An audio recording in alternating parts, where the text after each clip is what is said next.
ஆனா அதே சமயத்துல இதை நம்ம இன்னொரு ஆங்கிள் கண்டிப்பா புரிஞ்சுதான்.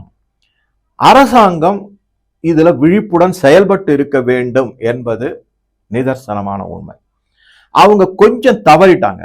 எதனால அப்படின்னா, என்னதான் இருந்தாலும் ஒரு ஏர்லைன்ஸ் சொல்லக்கூடியதை வச்சு அந்த மேல ஒரு பரிபூர்ண நம்பிக்கையை வச்சிருக்க கூடாது.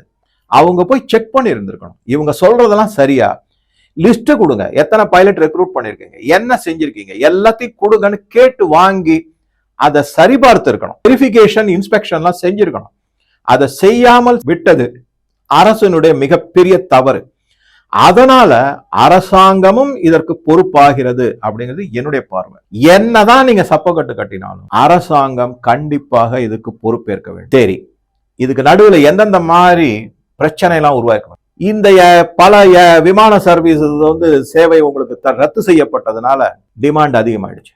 எமர்ஜென்சிக்கு போறவங்களாம் உடனே என்ன ஆகும், டிமாண்ட் அதிகமாகும் போது சேவை குறையும் போது விலை அதிகமாகும். நீங்க நம்பவே மாட்டீங்க, சனி அன்று சென்னையிலிருந்து டெல்லி செல்வதற்கான கட்டணம் 46,000 ரூபாயா இருந்தது.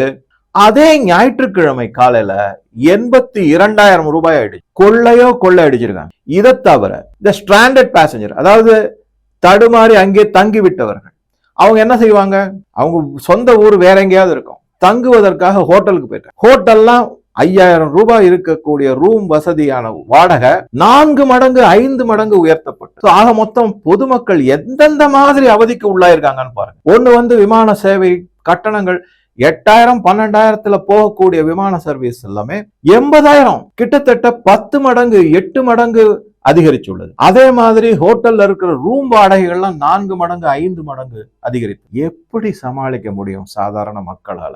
பிசினஸ் கிளாஸ் அதெல்லாம் வேற, நான் சொல்றது சாதாரணமா. நம்மெல்லாம் இப்பெல்லாம் பெரிய பெரிய சிட்டி, மெட்ரோ சிட்டிக்கெல்லாம் போகும்போதே நம்ம ரொம்ப சர்வசாதாரணமாயி விட்டது.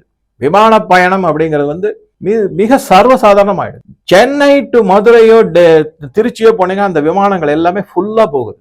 அப்ப மெட்ரோ சிட்டியை பத்தி நம்ம சொல்லவே வேணாம்.